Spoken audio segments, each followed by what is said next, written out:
Hello students, हम कर रहे हैं class 12th NIOS board English का चैप्टर नंबर 4 है, जिसको हमने एक्सप्लेनेशन हम इसका कर चुके हैं हिंदी में, इसको समझ चुके हैं। आज के वीडियो में हम इसके क्वेश्चन आंसर करेंगे। तो पहले इन टेक्स्ट क्वेश्चंस करेंगे और देन उसके बाद टर्मिनल क्वेश्चंस करेंगे। इसका एक्सप्लेनेशन आपने देख लिया होगा, अगर नहीं देखा है तो उसका लिंक आपको मिल जाएगा डिस्क्रिप्शन में, वहां से जाकर आप पहले इसका चैप्टर एक्सप्लेनेशन देख सकते हैं। तो आइए इस वीडियो में शुरू करते हैं इसके क्वेश्चन आंसर्स। इंटेक्स क्वेश्चंस 4.1 से शुरू करेंगे। सो इसमें फर्स्ट क्वेश्चन है, व्हाट इंसिडेंट मेड भोली बैकवर्ड चाइल्ड। यानी फर्स्ट जो हमने इसका सेक्शन देखा था जिसमें भोली के बारे में बताया गया है, वो एक ऐसी बच्ची थी जिसको बचपन में स्मॉल पॉक्स हो जाता है। बचपन में एक बार वो कॉट से अपनी चारपाई से गिर जाती है, जिससे उसके माथे पर चोट लगती है, उसके सिर में चोट लग जाती है और स्मॉल पॉक्स की वजह से उसकी बॉडी पर पॉक मार्क्स, चेचक के दाग आ जाते हैं। तो और वो थोड़ी भोली भाली बच्ची है, थोड़ी सीधी है। तो ये सब इस सेक्शन 1 में बताया गया है। तो अब इस फर्स्ट क्वेश्चन क्या पूछा है कि वो एक बैकवर्ड चाइल्ड कैसे बन जाती है, क्या हुआ था उसके साथ जिसकी वजह से वो बैकवर्ड चाइल्ड बन जाती है। हमने इसमें पढ़ा था, फर्स्ट का आंसर देख लीजिए, यहाँ पर लिखा भी है, Polly had fallen off from the cot and some part of her brain was damaged। यानी कि भोली अपनी चारपाई से गिर जाती है जब वो बहुत छोटी थी, और जिसकी वजह से उसका कुछ ब्रेन का कुछ हिस्सा डैमेज हो जाता है, थोड़ा बहुत डैमेज हो जाता है। इसीलिए वो एक थोड़ी कम इंटेलिजेंट बच्ची होती है, बाकी बच्चों से थोड़ा कम समझ पाती है चीजों को। ठीक है, नेक्स्ट क्वेश्चन है, एट व्हाट एज डिड भोली have an attack of small pox. यानी किस एज में उसको स्मॉल पॉक्स हो गया था। What was its effect on her looks.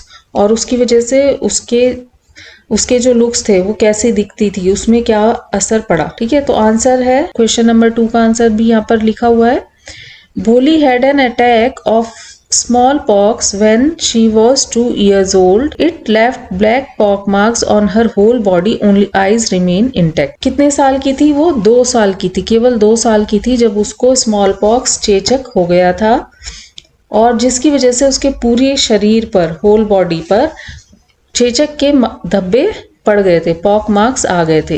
उसके चेहरे पर भी आ गए थे, बस एक केवल उसकी आंखें थी जो बच गई थी, बाकी पूरे उसके शरीर पर काले चेचक के धब्बे रह गए थे। जब वो ठीक हुई, चेचक से ठीक हुई, तो उसके धब्बे, उसके पॉक मार्क्स उसकी पूरी बॉडी पर आ गए थे। थर्ड है, व्हाई डिड भोली टॉक वेरी लिटिल।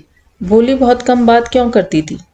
तो इसका आंसर देख लीजिए, आंसर 3 लिखा हुआ है, Bholi talked very little because she stammered while speaking. She was laughed at and mimicked by the children।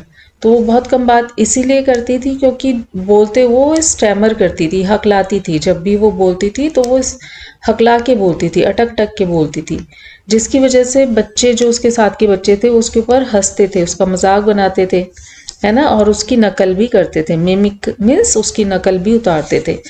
तो इस सब से बचने के लिए वो बहुत कम बात करने लग गई थी, क्योंकि बच्चे उसके साथ ऐसा व्यवहार करते थे जिसकी वजह से वो बात करने से कतराती थी, कम बोलती थी। अब फोर्थ क्वेश्चन देख लीजिए इसका, what kind of farmer Ramlal was, what was his worry about भोली।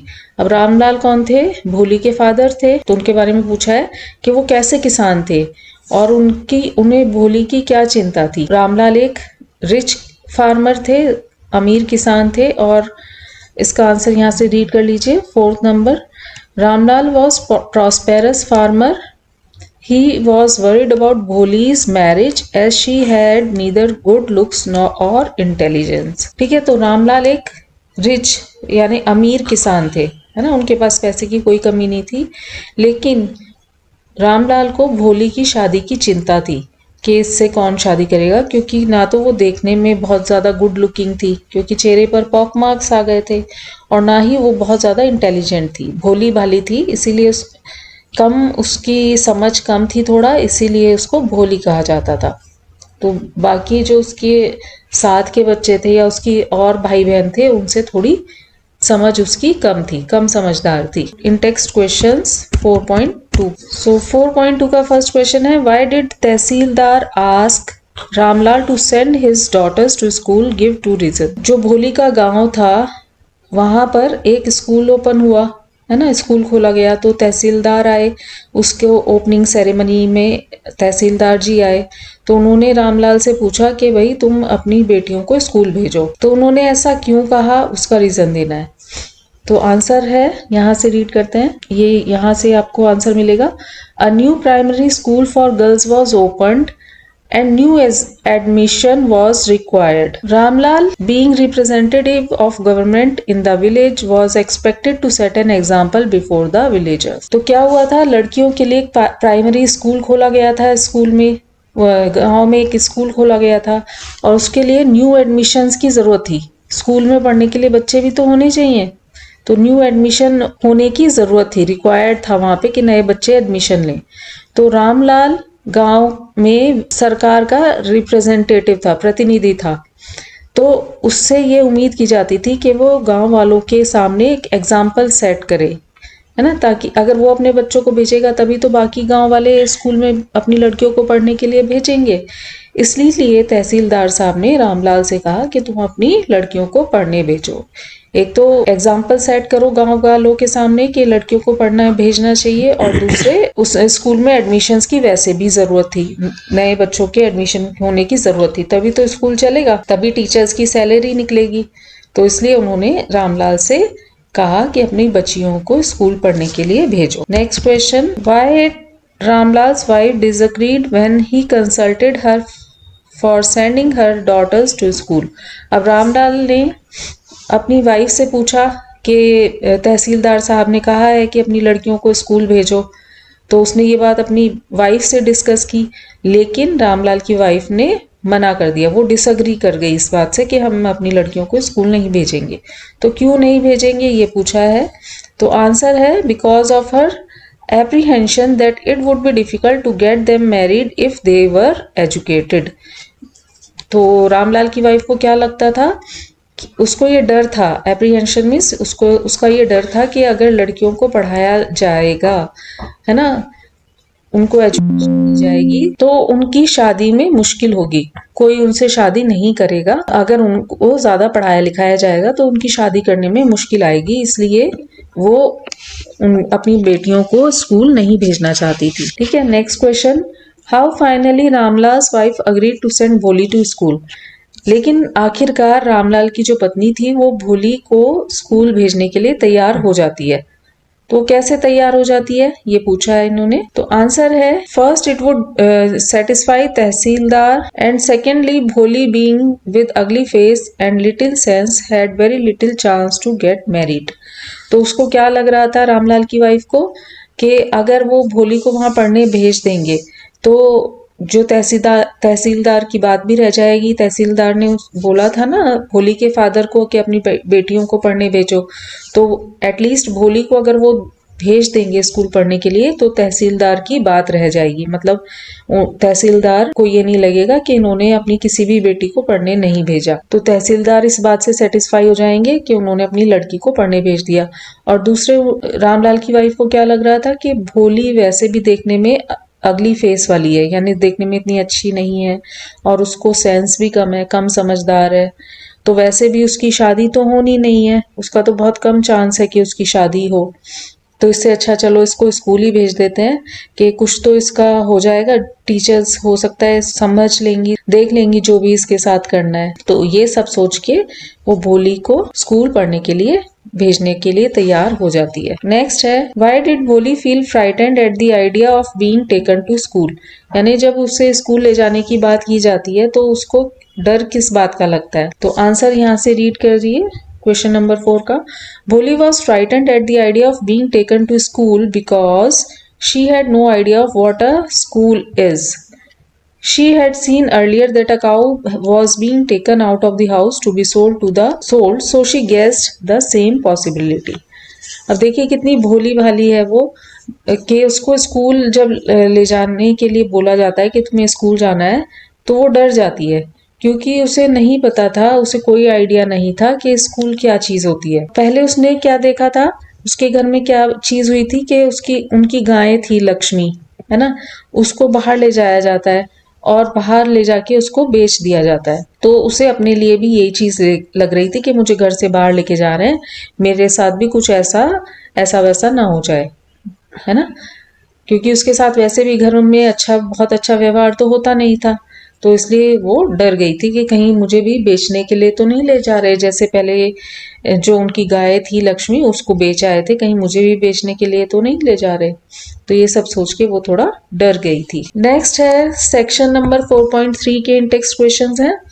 तो इसमें सिंपली बस आपके फिलअप्स हैं। तो भोली was dash when she was reached school and saw so many girls of her age। तो जब भोली क्या थी, जब वो स्कूल पहुंचती है और वहां पे बहुत सारी लड़कियों को देखती है जो कि उसकी हम उम्र थी, तो भोली के अंदर क्या होती है, आशा आ जाती है कि कम से कम इतनी सारी लड़कियों में से कोई तो उसकी फ्रेंड बन जाएगी। तो वो होपफुल थी, उसके अंदर आशा उम्मीद आ गई थी। नेक्स्ट है भोली like pictures on dash pictures on the wall. कैसी पिक्चर्स थी, कैसी तस्वीरें स्कूल की दीवारों पे लगी हुई थी जिन्हें भोली पसंद करती है। तो कलरफुल पिक्चर्स थी, बच्चों के लिए कलरफुल पिक्चर्स लगाई जाती हैं स्कूल्स में, है ना। तो बहुत ही रंग बिरंगी पिक्चर्स थी, तस्वीरें थी जो भोली को बहुत पसंद आती हैं। नेक्स्ट है the teacher in the class asked भोली। क्या बोलती हैं वो भोली के पास आके, क्या बोलती है उससे कि खड़े हो जाओ, to get up and tell her name, कि खड़े हो जाओ और अपना नाम बताओ। नेक्स्ट है Bholi stammered and couldn't tell full word when the teacher talk to her. Stammering की प्रॉब्लम होती है भोली के अंदर, वो हकलाने लगती है बोलते हुए, तो उसकी वजह से वो अपना पूरा नाम नहीं बोल पाती, भोली नहीं बोल पाती, भो बोल कर ही रह जाती है। जब टीचर आके उससे बात करती है, उसका नाम पूछती है, तो वो अपना नाम पूरा नहीं बता पाती, है ना। तो इसका आंसर हो जाएगा कुडंट टेल फुल वर्ड, पूरा शब्द नहीं बोल पाती अपने नाम का। नेक्स्ट पार्ट में भी फिलअप्स ही हैं केवल, रीड कर लेते हैं इनको। The teachers dash address touched भोली, यानी जो टीचर उससे बात करने आई थी उन्होंने भोली को कैसे एड्रेस किया था, कैसे बुलाया था, प्यार से, सॉफ्टली और सूदिंगली बुलाया था। तो सॉफ्ट और सूदिंग था उनका एड्रेस, जिसने भोली के दिल को छू लिया। नेक्स्ट है she felt relaxed and relieved because no one had ever called her like this way. वो उसको बहुत ही रिलैक्स फील हुआ, बहुत ही आराम लगा, रिलीव लगा, कोई उसके अंदर टेंशन नहीं थी, क्योंकि कभी भी किसी ने उससे इतने प्यार से बात नहीं की थी। No one had ever called her, इतने प्यार से कभी किसी ने उसको नहीं बुलाया था। नेक्स्ट है Bholi could stammer her full name later because the teacher encouraged her. वो कैसे अपना पूरा नाम बाद में बोल पाई, पहले तो बोल नहीं पा रही थी, स्टैमर कर रही थी, लेकिन बाद में जब टीचर ने उसको एनकरेज किया, उत्साह बढ़ाया, तो वो अपना नाम आराम से बोल पाई। नेक्स्ट है भोली was assured by a teacher that soon in months time she would be able to read the school book। तो भोली को टीचर ने क्या समझाया, क्या सांत्वना दी उसको कि 1 महीने के अंदर तुम ये स्कूल की जो बुक है पूरी रीड कर पाओगी, तुम्हें रीडिंग करना आ जाएगा। ये थे हमारे इंटेक्स्ट क्वेश्चंस। नेक्स्ट पार्ट के इंटेक्स्ट क्वेश्चंस और जो भी टर्मिनल क्वेश्चंस रह गए हैं वो देखेंगे नेक्स्ट वीडियो में। ये वीडियो आपको कैसा लगा आप कमेंट करके बता सकते हैं। अच्छा लगे तो वीडियो को लाइक कीजिए, शेयर कीजिए, चैनल पे नए आए हैं तो चैनल को सब्सक्राइब कीजिए। Thank you for watching, have a nice day.